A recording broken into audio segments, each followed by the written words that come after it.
طبعا كل اللي شاف البطولة اللي فاتت كانت بطولة صعبة.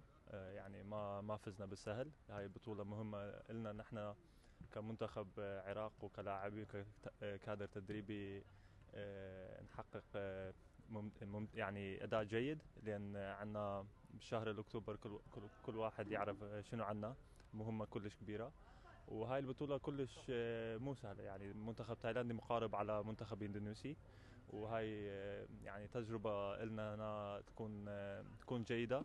لأن مثل ما قلت متقاربين المنتخب التايلاندي والمنتخب الاندونيسي، وإن شاء الله يعني لاعبين جاهزين جيد، وكادر تدريبي زين جديد، وجايين لاعبين من أوروبا بعد بكرة لو بكرة. وإن شاء الله نقدم أداء جيد هنا ونكون جاهزين للأكتوبر.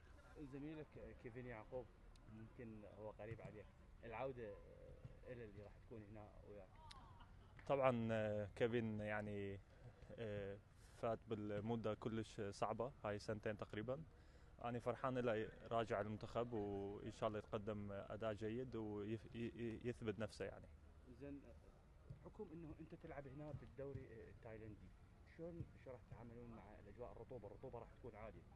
طبعا هاي أجواء مثل أجواء تكون بالجدة. يعني رطوبة عالية. هاي لازم كلاعب أنت تقدر يعني تسوي الكنترول بالرتم بالمباراة. مرات الرتم يصعد، مرات تنزل الرتم. هاي الأشياء من خبرة تجي، بالخبرة تلعب.